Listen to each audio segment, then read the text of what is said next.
Dan pemirsa, kita akan membahas terkait maraknya kasus keracunan MBG yang terjadi di sejumlah wilayah bersama Guru Besar Pangan dan Gizi Institut Pertanian Bogor, Profesor Ali Khomsan. Selamat sore, Prof. Ali. Selamat sore, Mas. Baik, terima kasih Prof. Ali sudah bersedia meluangkan waktu untuk kami di Berita Satu Sore. Saya mau langsung saja, Prof. Ali, bagaimana Anda menilai kasus keracunan massal yang terjadi di sejumlah daerah di Bandung Barat, kemudian bukan hanya di Bandung Barat, di sejumlah daerah di Indonesia ini terjadi karena MBG. Apa yang sebenarnya terjadi? Apakah memang karena makanan yang disediakan tidak higienis atau seperti apa kalau Anda menilainya, Prof? Jadi keracunan makanan itu bisa terjadi karena makanan yang tidak diproses secara matang, secara cukup. Yang kedua adalah bahwa kualitas air bisa berpengaruh. Kemudian yang ketiga, makanan basi juga bisa menjadi sumber keracunan. Nah, oleh karena itu saat ini kita kalau tidak ada evaluasi, kita nggak tahu dari tiga hal tersebut mana yang menjadi penyebab utama terjadinya keracunan yang nyaris serentak di beberapa wilayah ini. Nah, oleh karena itu yang disarankan evaluasi secara baik terhadap penyelenggaraan MBG ini wajib dilakukan supaya tidak terulang apa yang sudah terjadi di beberapa daerah. Dan saya kira sangat baik kalau yang sekarang mengalami problem keracunan ini, sementara SPPG-nya dihentikan dulu. Karena apa? Karena korban-korban keracunan MBG ini tentu sebagian akan mengalami trauma, ya. Dan ketika trauma itu berlangsung lama-lama terjadi penolakan terhadap MBG. Artinya MBG mungkin tetap menyalurkan, tetapi makanannya tidak dikonsumsi. Nah, ini merupakan kerugian bagi negara yang sudah mengeluarkan anggaran cukup besar, tetapi masyarakat tidak mengkonsumsinya, anak-anak tidak mengkonsumsinya karena trauma dengan masalah keracunan yang terjadi. Baik, Prof. Ali, pihak BGN juga sempat mengklaim bahwa ada faktor alergi dari para penerima manfaat. Apakah ini juga turut berpengaruh sehingga kemudian para pelajar mengalami keracunan? Menurut Anda, Prof? Ya, alergi itu kalau terjadi saya menduga itu masalah minor.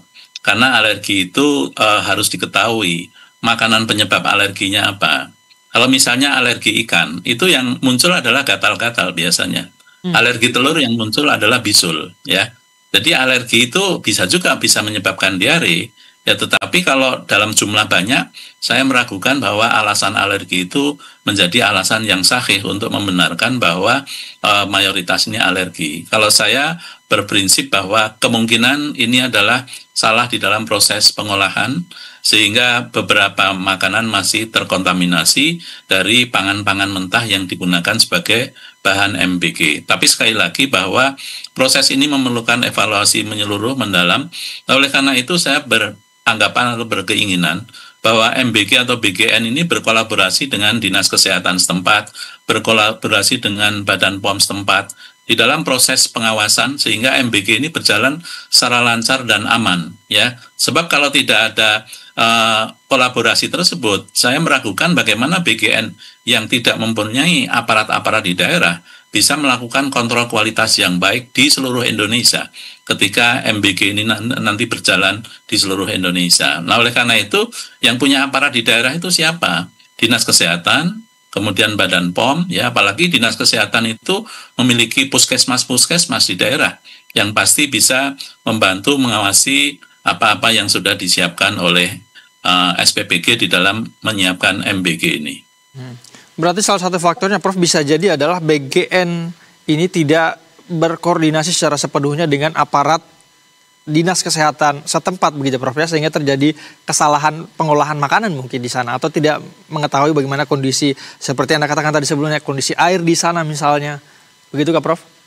Ya, jadi itu adalah keinginan saya bahwa BGN itu mulai sekarang di dalam penyiapan SPPG dan penyiapan MBG di seluruh Indonesia ini melakukan koordinasi dan pembagian tugas yang jelas dengan Dinas Kesehatan dan Badan POM, sehingga mereka akan membantu penyelenggaraan MBG di seluruh wilayah Indonesia.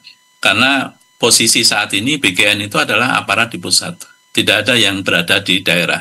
Di daerah itu dibantunya oleh koordinator wilayah dari MBG di level provinsi atau level kabupaten, dan setelah itu masuk ke SPPG yang merupakan dapur-dapur di setiap wilayah. Dan tentu saja keracunan itu kan terjadi karena saking banyaknya SPPG yang sekarang beroperasi. Ya hampir 9.000 yang sekarang beroperasi dan itu masing-masing menyediakan 3.000 porsi. Jadi pasti ada kemungkinan-kemungkinan keracunan ketika standar prosedur yang aman itu tidak dilakukan dengan baik, ya. Oleh karena itu kalau pada awal-awal apalagi dalam taraf uji coba tidak terjadi masalah karena sedikit yang beroperasi dari SPPG. Tapi ketika nanti apalagi targetnya menjadi 30.000 SPPG, ini pengawasan terhadap keamanan pangan menjadi sangat penting. Baik, di sisi lain kita mengejar target tipe 30.000 SPPG, tetapi pengawasan ini sangat penting juga dilakukan agar tidak terjadi kesalahan seperti ini, Prof ya. Ya, betul. Jadi saya inginnya bahwa pengawasan itu diperketat, bahkan SPPG yang belum memenuhi syarat itu tidak boleh untuk beroperasi. Kalau di Cipongkor ini kan ada ditemukan SPPG yang dikatakan belum memenuhi syarat kelayakan. Dan itu tentu saja bisa kemudian menimbulkan masalah. Juga pelatihan-pelatihan keamanan pangan itu kan tidak cukup kepada kepala SPPG-nya saja. Tetapi penjamah makanan itu juga harus memiliki pemahaman yang baik terhadap keamanan pangan. Dengan demikian maka seluruh SPPG yang beroperasi itu mempunyai orang-orang yang terlatih di bidang keamanan pangan. Karena pada intinya kalau kita mengkonsumsi sesuatu itu tidak ada gunanya meskipun bergizi tapi ternyata tidak aman. Jadi aman itu menduduki peringkat 1 yang harus diutamakan di dalam penyediaan makan, apalagi makanan massal seperti MBG ini. Baik, Prof Ali, bagaimana kemudian kalau Anda melihat menu-menu yang disajikan di MBG selama ini? Menurut Anda apakah ini sudah memenuhi standar gizi yang optimal untuk anak-anak sekolah atau seperti apa ya menurut Anda? Jadi kalau saya melihat dari aspek keberagaman, maka ini tentu sudah memenuhi. Ya, jadi ada nasi, ada sayur, ada lauk, ada buah. Itu 4 sehat sudah terpenuhi. Beberapa MBG memberikan susu, berarti 4 sehat 5 sempurna terpenuhi. Jadi kalau dari aspek keberagaman saya tidak meragukan bahwa dengan melibatkan ahli-ahli gizi di setiap SPPG, itu semuanya sudah ditakar, dihitung dengan rapi sehingga memenuhi sasaran yang diinginkan. Ya, jadi sekarang problem keamanan pangan ini yang harus mendapat perhatian serius dari pemerintah dalam hal ini BGN, ya. Dan kemudian saya juga berkeinginan agar BGN melakukan evaluasi terhadap terjadinya plate waste atau food waste atau sisa makanan yang tidak terkonsumsi. Ini juga kita belum mempunyai gambaran sejauh mana plate waste atau food waste ini terjadi pada setiap penyelenggaraan MBG di setiap wilayah. Karena apa? Karena kita tahu MBG ini kan menyasar dari anak PAUD kelas 1 SD sampai kelas 3 SMA.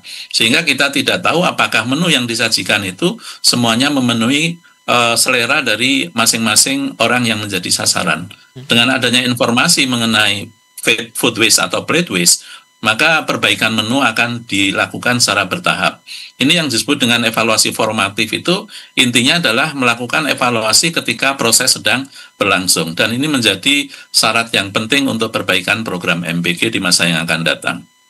Oke, baik. Ada banyak catatan nih dari Prof Ali yang seharusnya dicatat betul oleh BGN begitu ya, agar kemudian ini tidak terjadi lagi. Terima kasih banyak Prof Ali sudah memberikan pandangan-pandangannya bersama kami di Berita Satu Sore. Salam sehat selalu Prof. Selamat sore. Selamat sore.